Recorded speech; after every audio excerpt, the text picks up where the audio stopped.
오늘 통독 본문은 누가복음 4장부터 6장입니다. 전체 흐름은 마가복음과 비슷하지만 누가는 이 부분에서 율법적 논쟁과 비슷한 이야기 등의 내용을 생략하고 있습니다. 6장에서는 더욱 본격적으로 유대교와의 차별화를 강조하고 제자 공동체의 삶의 윤리를 가르치며 12사도를 택하여 부르심으로 본격적인 고치시고 가르치시는 사역이 시작됩니다. 누가복음 4장. 예수님께서 성령이 충만하여 요단강에서 돌아오셨습니다. 그리고 성령에 이끌려 광야로 가셨습니다. 그리고 40일 동안 마귀에게 시험을 받으셨습니다. 그동안에 아무것도 드시지 않아 그 기간이 끝났을 때에 배가 매우 고프셨습니다. 마귀가 예수님께 말했습니다. 만약 당신이 하나님의 아들이거든 이 돌을 빵으로 만들어 보시오. 예수님께서 대답하셨습니다. 성경에 사람이 빵으로만 살 것이 아니다라고 쓰여 있다. 마귀는 예수님을 데리고 세계의 모든 나라들을 보여주었습니다. 마귀가 말했습니다.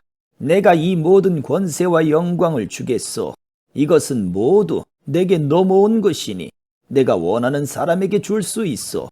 내게 엎드려 절하면 이 모든 것이 당신의 것이 될 것이요. 예수님께서 대답하셨습니다. 성경에 주 너의 하나님을 예배하고 오직 그분만을 섬겨라고 쓰여 있다. 마귀가 예수님을 예루살렘으로 데리고 가서 성전 꼭대기에 세우고 말했습니다. 만일 당신이 하나님의 아들이거든 여기서 뛰어내리시오. 성경에 이렇게 쓰여 있소. 그가 너를 위하여 천사에게 명령하여 너를 지킬 것이다. 그들의 손으로 너를 붙들어 네 발이 바위 위에 부딪히지 않게 할 것이다. 예수님께서 대답하셨습니다. 성경에 주 너의 하나님을 시험하지 마라고 쓰여 있다.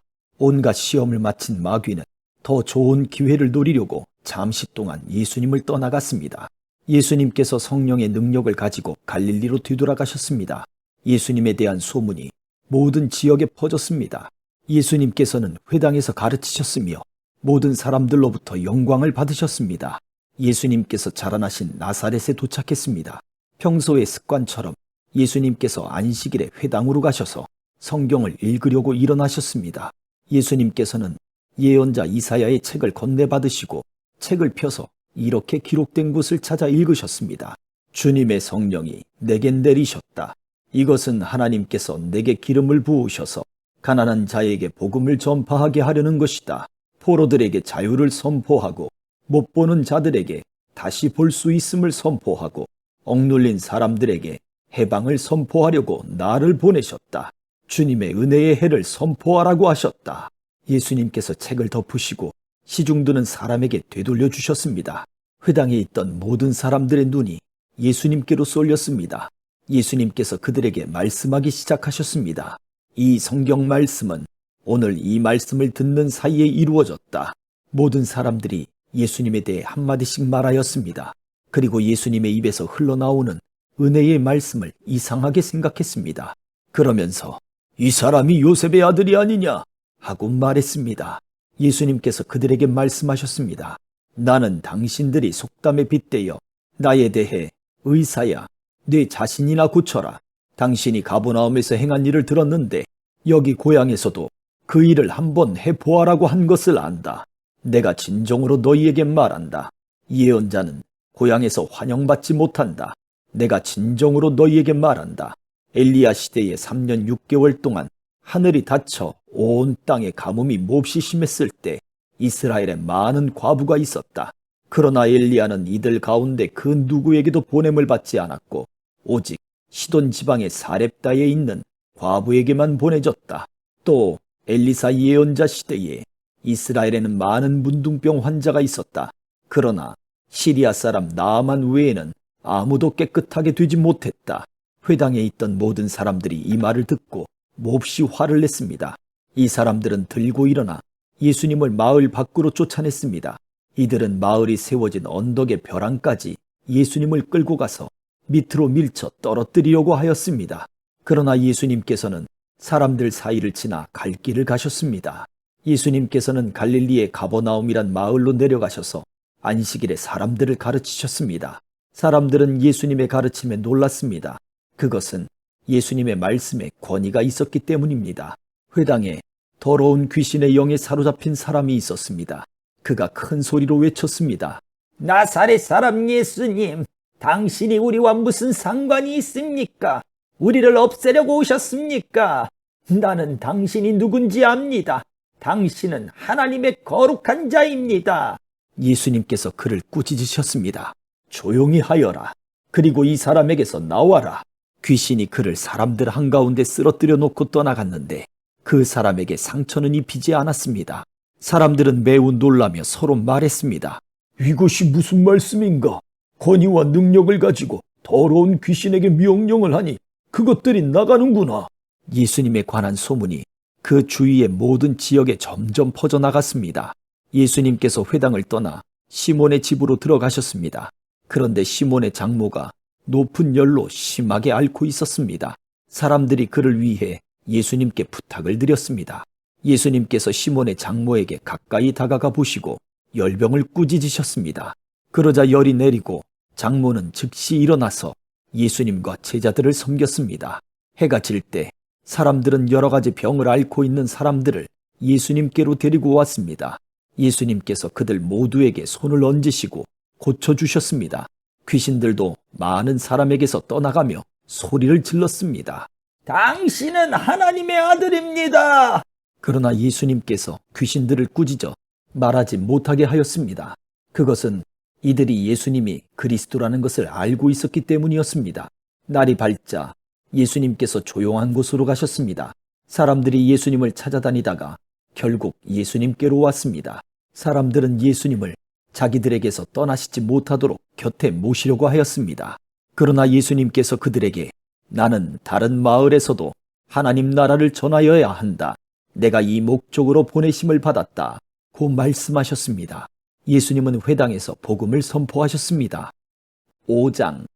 사람들이 예수님께 몰려들어 하나님의 말씀을 듣고 있을 때였습니다. 예수님은 게네사렛 호숫가에 서 계셨습니다. 예수님께서 호숫가에 배 두 척이 놓여 있는 것을 보셨습니다. 어부들은 배에서 내려 그물을 씻고 있었습니다. 예수님께서 그중 하나인 시몬의 배에 오르셨습니다. 예수님께서 시몬에게 배를 육지로부터 조금 떼어 놓으라고 하시고 배에 앉으셔서 사람들을 가르치셨습니다. 말씀을 다 마치시고 예수님께서 시몬에게 말씀하셨습니다. 깊은 데로 가서 그물을 내려 고기를 잡으라. 시몬이 대답하였습니다.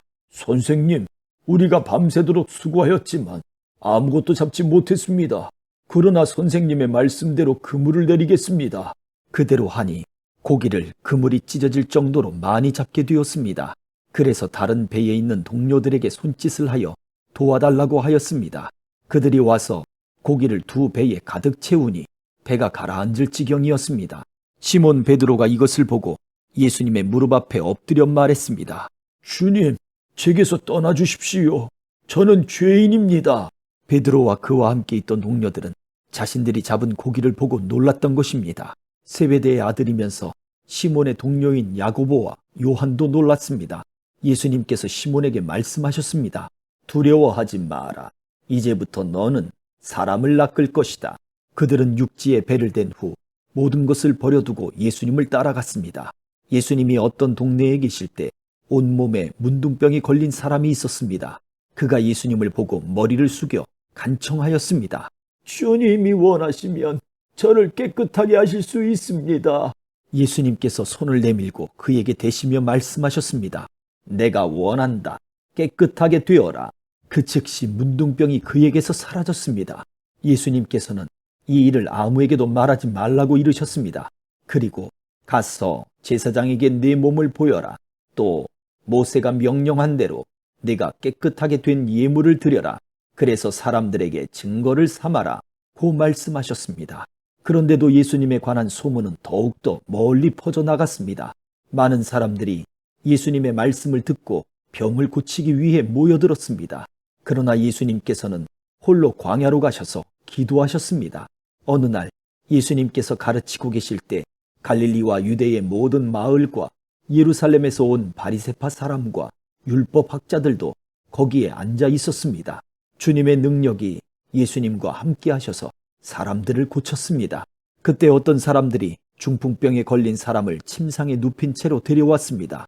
이들은 병자를 데리고 가서 예수님 앞에 보이려고 했습니다. 그러나 사람들이 너무 많아서 예수님께 데리고 갈 방법을 찾을 수가 없었습니다. 그들은 지붕 위로 올라가서 지붕을 뚫고 환자를 침상에 누인 채 예수님 앞 한가운데로 매달아 내렸습니다. 그들의 믿음을 보시고 예수님께서 환자에게 말씀하셨습니다. 친구여, 내 죄가 용서받았다. 율법학자들과 바리새파 사람들이 속으로 생각하기 시작했습니다. 이 사람이 누구인데 하나님을 모독하는가? 하나님 외에 누가 죄를 용서할 수 있단 말인가? 예수님께서 그들의 생각을 아시고 그들에게 대답하셨습니다. 왜 마음속에 그런 생각을 하느냐? 내 죄가 용서받았다라고 하는 것과 일어나 걸어라고 하는 것 중에서 어느 것이 더 쉽겠느냐? 그러나 인자가 이 세상에서 죄를 용서하는 권세를 가지고 있다는 것을 알려주려는 것이다.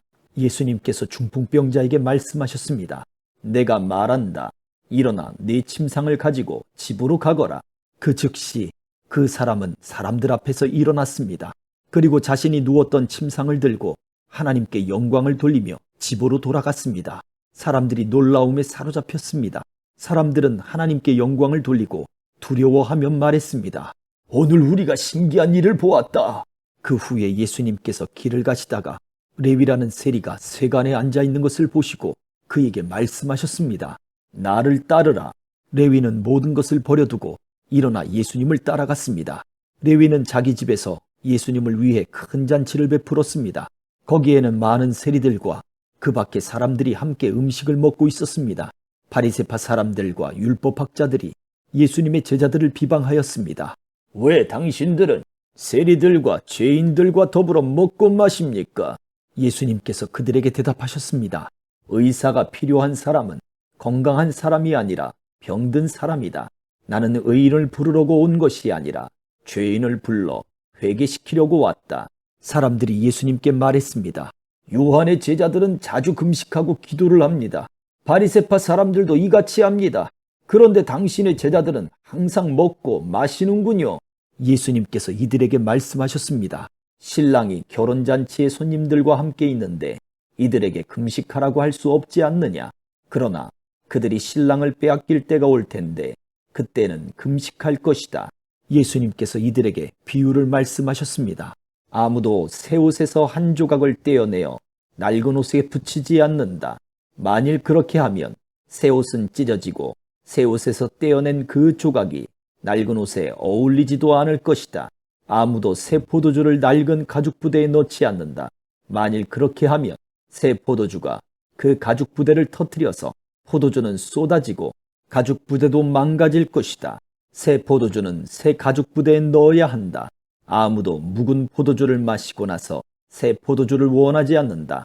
왜냐하면 묵은 포도주가 더 좋다라고 하기 때문이다. 6장. 안식일에 예수님께서 밀밭 사이로 지나가셨습니다. 제자들이 밀 이삭을 잘라 손으로 비벼서 먹었습니다. 그러자 몇몇 바리새파 사람들이 말했습니다. 어찌하여 당신들은 안식일에 해서는 안 되는 일을 합니까? 예수님께서 그들에게 대답하셨습니다. 너희들은 다윗과 그 부하들이 굶주렸을 때 다윗이 한 일을 읽어보지 못했느냐? 다윗은 하나님의 집에 들어가서 제사장들 외에는 그 누구도 먹어서는 안 되는 진설병을 먹고 자기 부하들에게도 주지 않았느냐? 예수님께서 바리새파 사람들에게 말했습니다. 인자는 안식일의 주인이다. 또 다른 안식일에 예수님께서 회당에 가셔서 가르치고 계셨습니다. 거기에 오른손이 오그라든 사람이 있었습니다. 율법학자들과 바리새파 사람들이 예수님께서 안식일에 사람을 고치시는지 보기 위해 살피고 있었습니다. 그들은 예수님을 고소할 거리를 찾으려고 하였습니다. 예수님께서 그들의 생각을 아시고 손이 오그라든 사람에게 말씀하셨습니다. 일어나 앞으로 나오너라. 그러자 그 사람이 일어나 앞으로 나왔습니다. 예수님께서 말씀하셨습니다. 너희에게 묻겠다. 안식일에 선한 일을 하는 것이 옳으냐? 악한 일을 하는 것이 옳으냐? 생명을 살리는 것이 옳으냐? 죽이는 것이 옳으냐? 예수님께서 주위에 있는 사람들을 둘러보신 후 그 사람에게 말씀하셨습니다. 네 손을 내밀어라. 그 사람이 그렇게 하니 그의 손이 회복되었습니다. 그러자 그들은 화가 나서 예수님을 어떻게 처리할까 하고 서로 의논하였습니다. 그때 예수님께서 기도하러 산으로 올라가셨습니다. 예수님께서 밤을 지새며 하나님께 기도하였습니다. 날이 밝자 예수님께서 제자들을 부르셨습니다. 그리고 그들 중에서 12명을 뽑아 사도라고 부르셨습니다. 이들은 예수님께서 베드로라는 이름을 지어주신 시몬과 그의 동생 안드레, 그리고 야고보와 요한, 그리고 빌립과 바돌로메, 그리고 마테와 도마, 알페오의 아들 야고보와 열심파라고 불리는 시몬, 야고보의 아들 유다와 배반자가 된 가룟 유다였습니다. 예수님께서 제자들과 함께 산에서 내려와 평지에 서 계셨습니다. 거기에는 제자들이 많이 있었고 온 유대와 예루살렘과 두로와 시돈 해안 지방에서 온 사람들도 많이 있었습니다. 그들은 예수님의 말씀도 듣고 자신들의 병도 치료받으려고 왔습니다. 더러운 귀신으로 고생하는 사람들이 다 나았습니다. 사람들은 예수님을 만져보려고 했었습니다. 그것은 능력이 예수님에게서 나와 그들을 모두 낫게 하였기 때문입니다. 예수님께서 눈을 들어 제자들을 보시고 말씀하셨습니다. 가난한 사람들은 복이 있다. 그것은 하나님 나라가 저희들의 것이기 때문이다. 지금 굶주린 사람들은 복이 있다. 그것은 너희가 배부르게 될 것이기 때문이다. 지금 우는 사람들은 복이 있다. 그것은 너희가 웃게 될 것이기 때문이다. 인자 때문에 사람들이 너희를 미워하고 너희를 배척하고 욕하고 누명을 씌울 때 너희에게 복이 있다. 그날에 기뻐하고 뛰어놀아라. 이는 하늘에서 너희의 상이 크기 때문이다. 그들의 조상들도 예언자들을 그렇게 대하였다. 그러나 너희 부자들은 화가 있다. 너희는 이미 위로를 다 받았다. 지금 배부른 너희들은 화가 있다. 너희가 굶주리게 될 것이다. 지금 웃는 사람들은 화가 있다. 너희가 슬퍼하며 울게 될 것이다. 모든 사람들이 너희를 칭찬할 때에 화가 있다. 그들의 조상들도 거짓 예언자들을 그렇게 대하였다. 내 말을 듣는 너희에게 말한다. 너희 원수를 사랑하고 너희를 미워하는 사람들에게 잘해 주어라. 너희를 저주하는 사람들을 축복하고 너희를 모욕하는 사람을 위해 기도하여라. 누가 네 뺨을 치거든 다른 뺨도 돌려대라. 누가 네 겉옷을 빼앗거든 속옷도 거절하지 마라. 달라는 사람은 누구에게든지 주어라. 내 것을 빼앗는 사람에게 돌려달라고 하지 마라. 너희는 다른 사람이 내게 해주길 바라는 대로 다른 사람에게 해주어라. 너희가 만일 너희를 사랑하는 사람만 사랑한다면 칭찬받을 것이 무엇이냐? 죄인들도 자기를 사랑해주는 사람은 사랑한다. 너희가 만일 너희에게 잘해주는 사람에게만 잘해준다면 칭찬받을 것이 무엇이냐? 죄인들도 그렇게는 한다. 너희가 만일 되돌려 받을 수 있겠다고 생각하는 사람에게 꾸어준다면 칭찬받을 것이 무엇이냐? 죄인들도 그대로 돌려받을 생각으로 죄인들에게 꾸어준다. 너희는 원수를 사랑하고 좋게 대하며 되돌려 받을 생각을 하지 말고 꾸어주어라. 그러면 너희의 상이 클 것이고 가장 높으신 분의 아들이 될 것이다. 이는 하나님께서는 은혜를 모르는 사람과 악한 사람에게도 자비로우시기 때문이다. 너희 아버지가 자비로우신 것처럼 자비로워져라. 비판하지 마라. 그러면 너희도 비판을 받지 않을 것이다. 비난하지 마라. 그러면 너희도 비난을 받지 않을 것이다. 용서하여라. 그러면 너희도 용서받을 것이다. 주어라. 그러면 너희에게도 주어질 것이다. 되를 누르고 흔들어 넘치도록 재어서 너희의 품에 안겨주실 것이다. 너희가 남에게 줄 때에 잰 분량만큼 너희가 도로 받을 것이다. 그리고 예수님께서 이런 비유를 그들에게 말씀하셨습니다. 보지 못하는 자가 보지 못하는 자를 안내할 수 있느냐?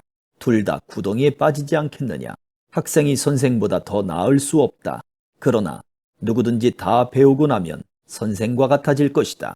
어찌하여 너는 형제의 눈에 있는 작은 티는 보면서 네 눈 속에 있는 큰 통나무는 보지 못하느냐? 네가 자신의 눈 속에 있는 큰 통나무는 보지 못하면서 어떻게 형제에게 형제여 네 눈 속의 티를 빼어주마 라고 말할 수 있느냐? 위선자여 우선 내 눈 속에 있는 통나무나 빼내라. 그런 다음에야 네 눈이 잘 보여서 형제의 눈 속에 있는 티를 뺄 수 있을 것이다. 좋은 나무가 나쁜 열매를 맺을 수 없고 또 나쁜 나무가 좋은 열매를 맺을 수 없다. 나무마다 그 열매로 안다. 가시나무에서 무화과를 얻을 수 없고 가시덤불에서 포도를 딸 수 없다. 선한 사람은 그 마음 속에 선한 것을 쌓았다가 선한 것을 내고 악한 사람은 그 마음 속에 악한 것을 쌓았다가 악한 것을 낸다.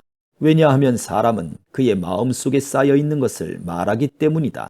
너희는 나에게 주여 주여 하면서 왜 내가 말하는 것은 행하지 않느냐? 누구든지 내게 와서 내 말을 듣고 그대로 하는 사람이 어떠한 사람과 같은지 너희에게 보여주겠다. 그는 땅을 깊이 파고 바위 위에 기초를 놓고 집을 짓는 사람과 같다. 홍수가 나서 물이 세차게 들이치나 그 집을 넘어뜨릴 수 없다. 그것은 집이 잘 지어졌기 때문이다. 그러나 내 말을 듣고도 그대로 행하지 않는 사람은 기초 없이 땅 위에 집을 지은 사람과 같다. 물이 들이치자 그 집이 즉시 무너졌고 피해가 컸다. 아멘.